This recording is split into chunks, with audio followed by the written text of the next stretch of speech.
Hello दोस्तों, तो स्वागत है मेरे चैनल टॉप हिंदी एनीमे में। तो जैसा कि लास्ट पार्ट में हमने देखा था, मेडुसा टेंपल के बाहर में फाइट चल रहा था। किंग स्वार्लिंग और दो इसके साथ टेंपल में एंटर कर चुके हैं। बाकी अभी मेडुसा क्लैन से फाइट कर रहे हैं। लास्ट पार्ट में इनका फाइनल बैटल भी स्टार्ट हो चुका था। दोस्तों, आगे बढ़ने से पहले अगर आपने अब तक चैनल को सब्सक्राइब नहीं किया है तो आप जरूर करें और आप प्लेलिस्ट में जाकर BTTS के सीरीज को देख सकते हो अगर आपका कोई वीडियो मिस हो गया होगा तो। फिर दोस्तों, अब आते हैं आज के चैप्टर पे। शिफू और बाकी मिलकर एक फॉर्मेशन का क्रिएशन करते हैं और इसका नाम सॉलोविंग द स्काई है। ये मेडुसा क्लैन के किंग से आता है। इधर दूसरी ओर किंग टियान भी अपने ड्रैगन फॉर्मेशन में होता है और ये भी इस बड़े से पाइथन को देख रहा है। इधर एल्डर जू ये देखकर कहते हैं कि इस स्काई फॉर्मेशन को कहा जाता है कि ये पूरे धरती को भी निकल सकता है। नूडोंग भी इस फाइट को देख रहा होता है। इसके साथ सोल क्लैन का भी एक पर्सन है। यह फील कर सकता है कि किंग टियान के ग्रुप में एक घोस्ट एनर्जी को कैरी करता है। ये सोल क्लैन का जो पर्सन है ये कहता है ये heaven swallowing formation versus dragon addiction formation है। यह बैटल भी काफी जल्दी खत्म होने वाला है।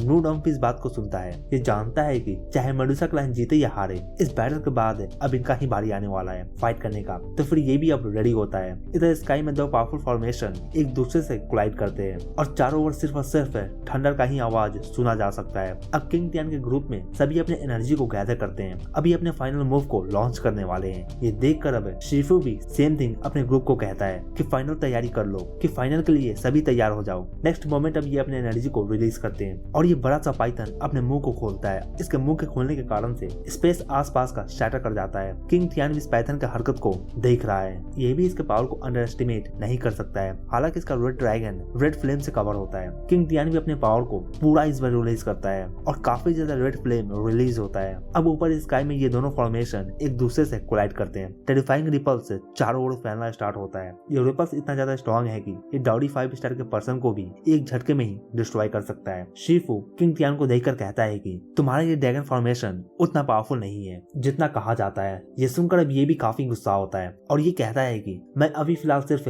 यही पावर को रिलीज कर सकता हूँ। अब किंग टियान अपने मेंबर की ओर देखता है और सभी इसे देखकर समझ जाते हैं कि अब वो करने का समय आ चुका है। इधर ये स्नेक टाइप के लीडर देखते हैं कि ये अब ढीला पड़ रहे हैं। इन्हें लगता है कि ये इस बैटल को हार रहे हैं, मगर ऐसा नहीं होता है। इतने में इनके पीछे से एक ब्लैक एनर्जी आता है। अब इस ड्रैगन का गोल्डन एनर्जी सडनली गायब हो जाता है और जब इस एनर्जी की जगह पे ब्लैक एनर्जी इसके जगह को ले लेता है, अब ये ब्लैक ड्रैगन जोर से दहाड़ लगाता है। सॉलोविंग पाइथन खुद को डिफेंड करना चाहता है, मगर ये ब्लैक ड्रैगन काफी फास्ट मूव करता है और ये तुरंत ही आकर अटैक करता है। इस कारण से ये पाइथन भी ऊपर से नीचे तक हिल जाता है। जब ये ड्रैगन इस ग्रीन पाइथन को बाइट करता है, फिर इसका ब्लैक एनर्जी भी इस पाइथन के बॉडी से पास करता है। नेक्स्ट मोमेंट ये ब्लैक एनर्जी इस पाइथन के बॉडी में एक्सप्लोड करता है। अभी किंग टियान कहता है ड्रैगन लीजन का क्या बैकग्राउंड है ये तुम कभी भी पता नहीं लगा सकते हो, गो टू हेल। ये ब्लैक ड्रैगन ऊपर स्काई में जो कि ब्लैक एनर्जी में कवर है ये स्माइल करता है बिल्कुल एक फ्रीक की तरह। काफी स्ट्रेंज और फिर से रिलीज होता है और ये तुरंत इस पाइथन की ओर मूव करता है। अब शिफू ये समझ नहीं पाते कि ये चल क्या रहा है और ये ब्लैक एनर्जी कहां से आ गया। इस तरह के ब्लैक एनर्जी से ये पाइथन डील ही नहीं कर पा रहा। इस ब्लैक एनर्जी के कारण से सबसे ज्यादा किसी का फेस उतरा है तो फिर ये शिफू का चेहरा ही है। इनके फॉर्मेशन के कोर में एक स्टाफ है जो कि काफी फोर्स को रिलीज कर रहा है इस फॉर्मेशन को मेंटेन करने के लिए। अगर ये स्टाफ डैमेज हो जाता है तो फिर इसे रिपेयर भी नहीं करा जा सकेगा और ये काफी इंपॉर्टेंट आर्टिफैक्ट है इनके क्लाइंट के लिए। जाहिर सी बात है कि ब्लैक एनर्जी किंग टियान का नहीं है, मगर ये काफी स्ट्रेंज है। ये ब्लैक एनर्जी से एक तरह का डार्क चेंज निकलते हैं और ये सोलिंग पाइथन को इसमें जकड़ रहे होते हैं। Black energy continuous dragon formation से आ रहा है और इस सोलिंग पाइथन को वीक कर रहा है। इधर ये ड्रैगन लीजन के पर्सन सभी अपने डॉकी को इस ब्लैक ड्रैगन में और भी ज्यादा डालते हैं। फिर ये ब्लैक ड्रैगन से ब्लैक एनर्जी निकलकर सोलिंग पाइथन के कोर की ओर जाने लगता है और ये फॉर्मेशन के सोल को ही खत्म करना चाहता है। इतने में ये ड्रैगन आगे आकर अपने ब्लैक पंजे से अटैक करता है। इसके पंजे में रेड फ्लेम का पावर भी छुपा होता है। अब ये अटैक सोलिंग पाइथन को हिट करता है। फिर इस अटैक के बाद इस सोलिंग पाइथन में जो ग्रीन लाइट है ये अब काफी ज्यादा हल्का हो जाता है और नेक्स्ट अटैक में ये सोलिंग पाइथन फॉर्मेशन ही डिस्ट्रॉय हो जाता है। जो स्टाफ इसके सेंटर में था इसके हेड पे एक स्टोन है और इस टाइम पे इस स्टोन में क्रैक आता है। ये देखकर शिफू भी बिल्कुल भी खुश नहीं होते। अभी भी इनके सामने ये ब्लैक ड्रैगन दहाड़ लगा रहा है। अब शिफू भी कहते हैं कि एक बार हमारे मेडुसा फैमिली को इसके पीक पे चले जाने दो, फिर मैं तुम्हारे रॉयल फैमिली को भी डिस्ट्रॉय कर दूंगा। अब ये सभी अपने डॉकी को रिलीज कर अब एक डिफेंस बैरियर बनाते हैं। ये ड्रैगन तुरंत डिसअपियर होकर इनके बैरियर के सामने आता है और फिर ये अपने मुंह को खोलकर अब एक ब्लैक गैस को रिलीज करता है। इस ब्लैक गैस में रेड फ्लेम का पावर भी हिडन है। अब ये अटैक आकर इनके बैरियर पे पड़ता है। हिट होते ही इसके रेड फ्लेम इस बैरियर को बर्न करना स्टार्ट करते हैं। अब ये डिफेंस बैरियर भी टूट कर बिखरने वाला है। इधर ये किंग टियान कहता है कि मेरा रॉयल फैमिली तुम्हारा मेडुसा फैमिली के जैसा नहीं है, हम तुम सबसे काफी आगे हैं और फिर ये अपने अटैक पावर को और भी ज्यादा इंक्रीज करता है और इसका अटैक कंटिन्यूअसली हिट कर रहा होता है। इतने में थंडर क्लाउड गैदर होना स्टार्ट होता है स्काई में और ये थंडर चारों ओर देखा जा सकता है। अब किंग तियान कहता है कि कौन है, सामने आओ। एक आवाज आता है, किंग तियान काफी समय हो चुका है हमारे मिले हुए। अब जब किंग तियान यहाँ पे एल्डरजू को देखता है तो फिर ये भी काफी सरप्राइज होता है। इस समय में एल्डरजू की बॉडी से काफी थंडर स्पार्क देखे जा सकते हैं और साथ ही लाइफ एंड डेथ पावर को भी। इन्हें देखकर अब सोलोमन सेक्ट और नोडाउन कहते हैं तो ये भी इसमें शामिल होने के लिए आगे आ ही चुके हैं। अब एक साइड में 2 हाफ इमॉर्टल हैं और साथ ही काफी पावरफुल स्नेक टाइप के लीडर भी हैं। इधर मोइंग भी एल्डरजू को देखती है। इन्हें देखकर जियान भी कहता है आओ चले। अब जबकि एल्डरजू आ चुके हैं तो फिर ये बैटल भी जल्दी खत्म होगा। जियान मुफेंग और बाकियों से पहले मिलने को कहता है बट जियान को अभी भी स्टिल फेमिलियर ऑरा फील होता है इस टेंपल से। जब किंग तियान सीफू से फाइट कर रहा था जो कि एक हाफ इमॉर्टल है, इनसे फाइट करने के दौरान ये ऑलरेडी काफी खराब हालत में है। अब जबकि एल्डरजू भी यहाँ पे आ चुके हैं तो फिर ये काफी गुस्सा होता है। एल्डरजू स्वान तियान के पहले बैटल फॉर्मेशन मास्टर भी कहे जाते हैं। अगर एल्डरजू नहीं आते और अगर इस ब्लैक ड्रैगन को थोड़ा और टाइम मिल जाता तो फिर ये पूरे मेडुसा क्लैन के पावर हाउसेस जो कि यहाँ पे हैं इन्हें डिफीट कर सकता था, मगर अभी इनके सामने एल्डरजू खड़े हैं। एल्डरजू कहते हैं मैं जिस किंग तियान को जानता था वो नहीं रहा, तुमसे अब घोस्ट एनर्जी का स्मेल आता है। अब ये सुनकर किंग तियान इन्हें कहता है कि तुम्हें अपने काम से काम रखना चाहिए। फिर ये ब्लैक ड्रैगन को अपनी ओर वापस से कॉल करता है। अब एल्डरजू भी बातचीत बंद करते हैं। फिर ये आगे बढ़ते हैं। देन काफी ज्यादा लाइटनिंग बॉल आकर किंग तियान की ओर आगे बढ़ता है। ये थंडर ऊपर स्काई से शूट होता है जो कि क्लाउड से निकल रहा है और इस थंडर में काफी पावर भी कंटेन है। ये देखकर किंग तियान भी काफी बौखला जाता है। ब्लैक ड्रैगन जोर से चिल्लाता है। फिर ये अपने टेल से थंडर बोल्ट को हिट करता है। जब एल्डरजू देखते हैं कि ये ड्रैगन अपने टेल का यूज कर रहा है तो फिर ये अपने थंडर बोल्ट को थोड़ा स्लाइटली चेंज कर देते हैं। चेंज करते हुए इस ड्रैगन के टेल को ही अपने थंडर में जकड़ लेते हैं और ये थंडर नेट में बदलकर अब ड्रैगन के टेल को पकड़ लेता है और थंडर पावर अब इस ड्रैगन के बॉडी में फ्लो कर रहा है। इस कारण से ब्लैक ड्रैगन का ब्लैक पावर भी धीरे धीरे गायब होने लगता है। अब ये देखकर किंग तियान भी कहता है कि ये किस तरह का पावर है। दूसरे कहते हैं कि कैप्टन अगर हम जीत नहीं सकते हैं तो फिर हमें वापस चलना चाहिए। इधर एल्डरजू तुरंत ही अपने हाथों को स्क्वीज करते हैं। फिर एक काफी बड़ा सा थंडर नेट अपीयर होता है और जाकर इस ब्लैक ड्रैगन को ही कवर करता है और फिर जोर से एक्सप्लोड करता है। इस एक्सप्लोजन के बाद अब ब्लैक ड्रैगन का टेल इससे अलग हो जाता है। अब जबकि इस ड्रैगन का टेल ही नहीं रहा तो फिर अब ये रॉयल फैमिली के लोगों का हालत भी खराब हो जाता है। नेक्स्ट अप है ब्लैक स्मोक निकलकर अब इस ड्रैगन के टेल की जगह को फिल करता है। इधर फाइट के दौरान जब सभी की नजर फाइट पे बना हुआ था तो फिर ब्लड मर्सनरी ग्रुप के लोग इस टेंपल के व्हाइट डोर की ओर आगे बढ़ते हैं, सभी की नजरों से बचते हुए। इधर एल्डरजू के हाथों में एक स्क्रोल अपीयर होता है। इस स्क्रोल में पावर भी काफी ज्यादा कंटेन है।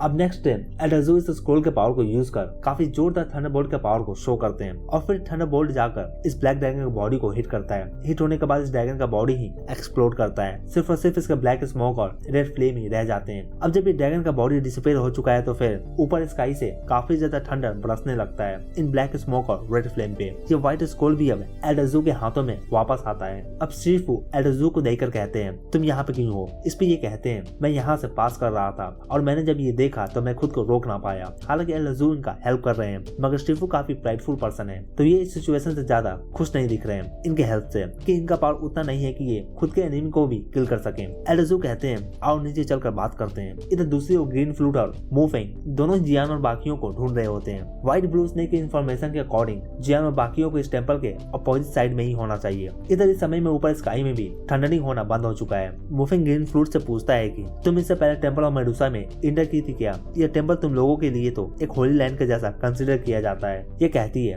मैं अभी इस टेंपल में इंटर नहीं कर सकती हूँ मगर एक दिन मैं जब इस लायक बन जाऊंगी तो फिर मैं इस टेंपल में इंटर करना चाहूंगी। ग्रीन फ्लूट कहती है हम इस बारे में बाद में बात करेंगे। मुझे जियान और बाकियों का ऑरा फील हो रहा है, ये यहीं पे होने चाहिए। इधर जियान भी इनके ऑरा को फील करता है। इससे पहले कि जियान और बाकी किसी और स्नेक टाइप के लोग से मिले ये अपने फ्रेंड से मिलना चाहते हैं। अब जियान और बाकी मोफेंग और ग्रीन फ्लूट से मिलते हैं। जियान इनसे पूछता है कि क्या तुम सब ठीक हो। अब मोफेंग कहता है कि हाँ हम सब ठीक है। तुम्हारे साथ वो ब्लड मर्सनरी ग्रुप के लोग नहीं है, कहाँ गए वो। जियान बताता है कि वो सेपरेट हो चुके हैं हमसे ऑलरेडी। अब जियान इन्हें कहता है कि अब जबकि हम सब साथ आ चुके हैं तो फिर आओ चलते हैं इस डेजर्ट में। इस डेजर्ट में मैं फील कर सकता हूँ कि मुझे जो चाहिए वो आगे इस डेजर्ट में ही है। जियान भी जानता है कि फेंजू को एक ही थिंग इस तरह से अटैक कर सकता है और वो है एक होली फ्लेम। मोफेंग भी कहता है कि डेजर्ट एरिया में काफी गुड थिंग्स भी मिल सकते हैं। अगर हम लकी रहे तो फिर हम काफी स्ट्रॉन्ग भी बन सकेंगे और आने वाले से कंपटीशन में भी भाग ले सकेंगे और उसमें हम काफी अच्छा भी कर सकेंगे जो कि कुछ सालों के बाद होने वाला है। इधर ये सोलोमन सेक्ट के 3 लोग हैं कि एंटियान और रॉयल फैमिली का पीछा करते हैं। अब जबकि ये बैटल हार गए हैं तो फिर ये भाग रहे होते हैं। इस समय सिर्फ वो खुश नहीं है, इनका मेडुसा क्लैन एकजुट नहीं है और अब तक उनका कीमती स्टाफ भी ब्रोकन हो चुका है। एल्डरजू कहते हैं कि ये सही है कि तुम्हें मेडुसा ट्राइब में में गद्दार है। इस पे शिफू बताते हैं कि हाँ ये सही है। ये दो लोगों की ओर देखते हैं, एक वुमेन और एक मैन की ओर। इस पर्सन का पावर भी डाउडी एज स्टार के पीक पे है और वुमेन का पावर भी डाउडी एज स्टार के मिडिल स्टेज में है। अब ये दोनों शिफू को घूरते हुए देखकर कहते हैं, लॉर्ड शिफू, ये सब उसके कारण से ही है। उसने काफी कुछ बेनिफिट के बदले में हमारे टाइप की इन्फॉर्मेशन की 9 स्वालिंग पाइथन टेम्पल मेंटेन कर गई है, उसने लीक कर दिया स्वालिंग रॉयल फैमिली के साथ। वो पर्सन हमारे पूरे मेडुसा ट्राइब पे रूल करना चाहता है। ये दोनों भी कुछ बेनिफिट के लिए उसका हेल्प भी किए थे। हालांकि ये दोनों 9 मेजर टाइप के लीडर भी हैं, लेकिन इनका ट्राइब काफी लोअर रैंक पे आता है। शिफू कहते हैं कि मैं तुम्हें पनिश नहीं करूंगा, अगर तुम दोबारा से इस तरह की गलती को नहीं करोगे तो फिर तुम्हें भी स्केलेटन ऑफ 10,000 स्नेक्स में फेंक दिया जाएगा। नूडोंग जो कि डाउडी 9 स्टार के 4th रैंक पे आता है, ये काफी टाइम से स्वालिंग रॉयल फैमिली के साथ कॉपरेट कर रहा है। इसके साथ इसके सब ऑर्डिनेट्स भी मिले होंगे, तो इसका भी पावर को अंडर एस्टिमेट नहीं किया जा सकता है। स्नेक किंग कहते हैं, क्लैन रूल के अकॉर्डिंग हमें नूडोंग को पहले ढूंढना होगा। इतने में आवाज आता है कि मुझे ढूंढ रहे हो। अब नूडोंग भी इनके सामने अपीयर होता है। इसके साथ है 3 डाउडी स्टार के मिड स्टेज के एक्सपर्ट्स हैं और 5 डाउडी 7 स्टार के एक्सपर्ट हैं, और साथ ही नूडोंग के साइड में एक पर्सन है जो कि ब्लैक एनर्जी में कवर है। स्नेक किंग नूडोंग को देखते हैं, ये इस पर्सन को काफी समय से जानते हैं, तो इन्हें पता है कि ये पर्सन यूं ही इनके सामने तो नहीं आने वाला है। अगर ये सामने आया है तो फिर इसके पास जरूरी कुछ ना कुछ बैकअप प्लान तो जरूरी ही होगा। आखिरकार इसके सामने अभी 2 हाफ मॉडल खड़े हैं। जब स्नेक किंग नूडोंग के पास है, एक पर्सन को देखता है जो कि ब्लैक एनर्जी में कवर है, फिर ये भी इसे घूरने लगता है। अब ये ब्लैक फिगर स्नेक किंग को देखता है। स्नेक किंग को देखकर अब ये तुरंत ही गायब होकर इनके सामने अपीयर होता है और फिर ये अपने डार्क चेन को रिलीज कर अटैक करता है। ये देखकर स्नेक किंग भी समझ जाते हैं कि अगर ये डार्क चेन से इसे हिट करते हैं तो फिर ये इसके स्किन को भी खींच कर निकाल सकते हैं। अब डार्क चेन से कोल्ड लाइट इमिट होता है। इसे फील कर अब एल्डर जू भी काफी शौक होते हैं। ये स्नेक किंग खुद को डिफेंड करता है अपने डॉकी से इस ब्लैक चेन के अगेंस्ट। एल्डर जू कहते हैं कि कौन हो तुम। इस समय में एल्डर जू इस पर्सन के इस ब्लैक चेन को अपने हाथों से पकड़े होते हैं। ये देखकर ये ब्लैक पर्सन अपने ब्लैक एनर्जी से एल्डर जू के बॉडी को कोरोड करने का ट्राई करता है। इतने में ऊपर स्काई में काफी ज्यादा थंडरिंग होना स्टार्ट होता है। एल्डर जू थोड़ा सा भी लेट होते तो फिर ये स्नेक किंग इस अटैक से बच नहीं पाता। इधर ये ब्लैक पर्सन एल्डर जू को देखकर कहता है, लेट्स सी तुम इस अटैक से कैसे डील करते हो। अब ये अपने चेन्स के थ्रू ब्लैक लाइट को सेंड करता है और एल्डर जू के पास है ब्लैक लाइट फ्लैश करता है। ये देखकर एल्डर जू भी अपने सिल्वर लाइट थंडर पावर को कॉल करते हैं। दोनों एक दूसरे से कोलाइड करते हैं और इंस्टेंटली एक्सप्लोड करते हैं। ये देखकर शिफू भी कहते हैं कि नूडोंग इस पर्सन को कहां से पकड़ कर ले आया है। इसका पावर तो जू लाओ के बराबर लगता है। हालांकि इस पर्सन के पास है जो ब्लैक एनर्जी है, ये बिल्कुल किन तियान के ब्लैक एनर्जी जैसा मिलता है। इधर एक सिंपल फाइट के बाद है ब्लैक पर्सन और एल्डर जू दोनों ही पीछे हट जाते हैं। एल्डर जू भी इस पर्सन का ब्लैक एनर्जी को देखकर काफी हैरान होते हैं। इसका ब्लैक एनर्जी काफी टेरिफाइंग है। शिफू अब नूडोंग से कहते हैं कि तुम यहाँ पे मेडुसा फैमिली का अफेयर्स में दूसरे को कैसे लेकर आ सकते हो। ये नूडोंग कहता है कि शिफू, मैं जानता हूँ कि आप 9 कलर पाइथन और ब्लू व्हाइट स्नेक को ज्यादा वैल्यू देते हो। अगर वो 9 कलर पाइथन अपीयर नहीं होती तो फिर ब्लू व्हाइट स्नेक ही नेक्स्ट किंग बनती। इस बात से ट्राइब लीडर में से काफी हैं जो ये बात मानते हैं, मगर शिफू कहते हैं कि नूडोंग, इतना कुछ करने के बाद भी तुम यहाँ पर खड़े हो मेरे सामने। मैं तुम्हें तुम्हारे ट्राइब के लीडर के पोजीशन से हटाता हूँ। तुम्हारा कैरेक्टर अब वो नहीं रहा। तुम अब हमारे मेडुसा फैमिली के लिए एक खतरा बनकर रह गए हो। तुम्हें अरेस्ट किया जाएगा और तुम्हारे साथ क्लैन के रूल के अकॉर्डिंग डील किया जाएगा। इधर ये सुनकर नूडोंग हंसने लगता है और फिर कहता है कि मुझे लगता है कि मेरे रूल के अंडर मेडुसा फैमिली काफी आगे तक जाएगा। और ये सभी से कहता है कि तुम सबको अपना टीम ध्यान से चुनना चाहिए। नेक्स्ट मोमेंट अब ये नूडोंग 8 लोगों पे अटैक करता है, इन्हें बिना चांस दिए हुए। अगर आज नूडोंग साथ ये ब्लैक पर्सन जो कि सोल क्लैन से है ये नहीं होता तो फिर नूडोंग भी इस तरह से इन पे अटैक करने का हिम्मत भी नहीं करता। एल्डर जू और शिफू दोनों ही मिलकर इस ब्लैक पर्सन से फाइट करते हैं और बाकी नूडोंग के ग्रुप को रोकने के लिए फाइट करते हैं। शिफू एक पिल को खाते हैं और इनका एनर्जी भी कुछ हद तक रीस्टोर होता है। अब इस ब्लैक पर्सन और इनके बीच फाइट स्टार्ट होता है। अब एल्डर जू कहते हैं कि मुझे थोड़ा टाइम दो, जब तक तुम इसे संभाल लो। एल्डर जू अपने फॉर्मेशन से फाइट करने वाले हैं। इधर ये ब्लैक पर्सन अपने ऑरा को रिलीज करता है और ब्लैक लाइट ऊपर स्काई में शूट होता है, फिर ये तुरंत ही गायब हो जाता है। नेक्स्ट जब शिफू अटैक करते हैं तो फिर इनका अटैक खाली स्पेस पे जाता है। इधर ये सडनली अपीयर होता है और अपने डार्क चेन से अटैक करता है। शिफू के हैंड के अराउंड लाइफ और डेथ एनर्जी का पावर गैदर होता है। इधर ये ब्लैक पर्सन भी जानता है कि ये इस तरह से शिफू को किल भी नहीं कर सकता है। ये ब्लैक पर्सन अपने डार्क थिक चेन को रिलीज करता है और अटैक करता है, मगर शिफू अपने पावर से इसे रोकते हैं। लेकिन ये चेन आकर स्टाफ को हिट करता है। इसके पावर के आगे इनका हाथ भी शेक करने लगता है। पहले किंग टियान से फाइट में शिफू का पावर लगभग खत्म हो गया था। अगर ये अपने पीक पे होते तो फिर ये इस पर्सन से भी फाइट कर सकते थे।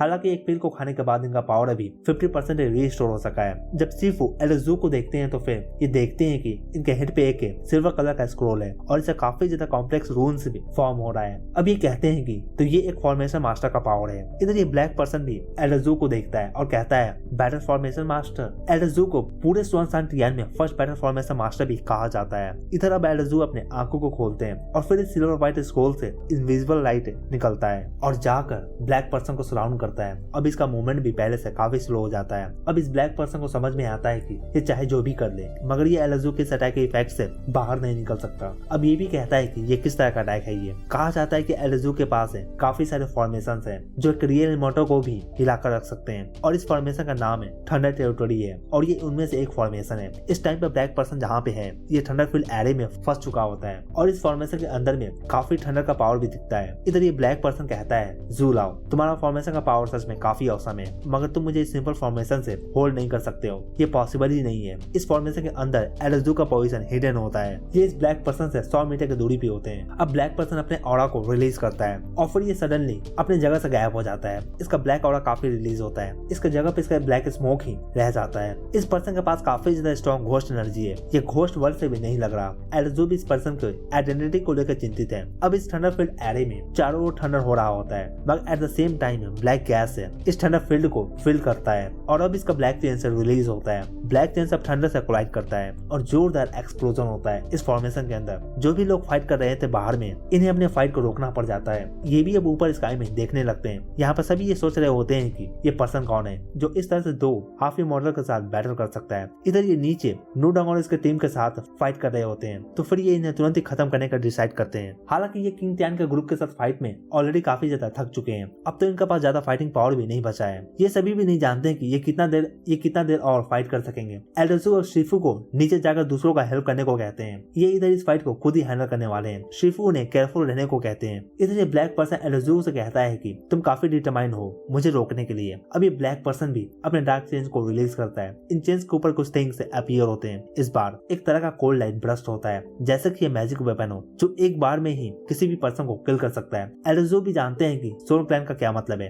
इस कॉन्टिनेंट के ऊपर भी एक कॉन्टिनेंट है जहाँ पे सोल क्लैन के लोग रहते हैं। हालांकि जल्दी ये अपने क्लैन से बाहर नहीं निकलते मगर जब भी ये आउटसाइड वर्ल्ड में एंटर करते हैं तो फिर ये सडनली काफी फेमस हो जाते हैं अपने पावर के कारण से। इन ब्लैक फॉग में से ब्लैक चेन्स निकलते हैं और ये सीधा एल्डरसू की ओर आगे बढ़ते हैं। एल्डरसू भी अब इसके आइडेंटिटी में ज्यादा इंटरेस्टेड नहीं है। अब ये काफी डिटरमाइंड है। हालांकि अगर ये इन ब्लैक एनर्जी के ट्रेसेस पे ध्यान नहीं देते हैं तो फिर ये भी काफी सीरियसली इंजर हो सकते हैं। अब इन चेन से बने हुए ब्लेड से एल्डरसू की ओर पॉइंटेड होते हैं। अगर एल्डरसू को हिट करता है तो फिर ये काफी ज्यादा सीरियसली इंजर भी हो सकते हैं। अब नेक्स्ट मोमेंट एल्डरसू इस थंडर एरे के सभी थंडर पावर को गैदर करते हैं अपने पास में। जब इन चेन्स को 3 हिस्सों में देखते हैं तो फिर ये अपने थंडर पावर को भी 3 पार्ट में डिवाइड करते हैं। अब इन दोनों के सारे पे इनका ब्लैक चेन और थंडर पावर आगे बढ़ते हैं और फिर बूम 3 डार्क चेन्स आगे आकर थंडर से हिट करते हैं। थंडर इन ब्लैक चेन्स के ऊपर के ब्लैक एनर्जी को डिस्ट्रॉय कर रहा होता है। अब ब्लैक गैस इन चेन से काफी खत्म होता है थंडर पावर के कारण से। ये देखकर अब ये ब्लैक पर्सन चिल्लाता है और फिर इसका डार्क चेन का पावर भी इंक्रीज करता है और ये थंडर के पावर को तुरंत ही तोड़ते हुए आगे बढ़ता है। इस पे एल्डरसू भी काफी ज्यादा केयरफुल हो चुके होते हैं। अब ये चेन्स अब इनके काफी करीब आ चुका है मगर एल्डरसू अपने फॉर्मेशन के अंदर में ये खुद ही एक किंग है।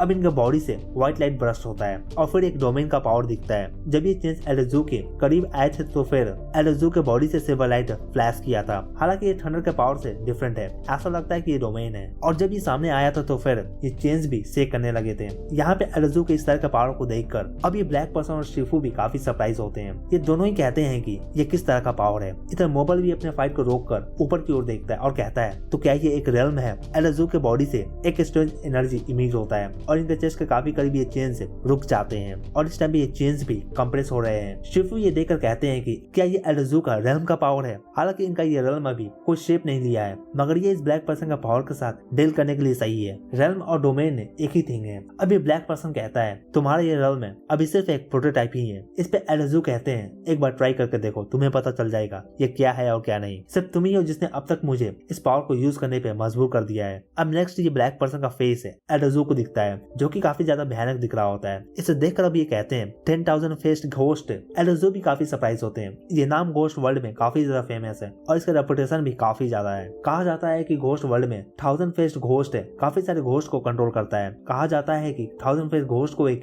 रियल इमॉर्टल के द्वारा किल कर दिया गया था। एल्डरसू कहते हैं कि मैंने सोचा भी नहीं था कि तुम वो 1000 घोस्ट फेस्ड निकलोगे। एल्डरसू कहते हैं तुम यहाँ पे क्यों आए हो और क्या चाहते हो तुम। इस पे ये कहता है मैं यहाँ पे सिर्फ मेडुसा क्लैन को डिफीट करने आया हूँ। मगर एल्डरसू इस टाइम पे मेडुसा क्लैन को प्रोटेक्ट करने के लिए आए हैं तो फिर ये ऐसा तो होने देने वाले नहीं है। और इसी के साथ ये पार्ट हमारा यहीं पे खत्म होता है। तो दोस्तों इसके आगे का पार्ट हम नेक्स्ट वीडियो में देखेंगे। तो दोस्तों कमेंट कर मुझे जरूर बताएं कि आपको ये पार्ट कैसा लगा, और अगर आपको ये वीडियो अच्छा लगा हो तो वीडियो को लाइक जरूर करें, और अगर आप चैनल पर नए हैं तो चैनल को जरूर सब्सक्राइब करें ऐसे और भी एनीमे एक्सप्लेन के लिए। Thank you.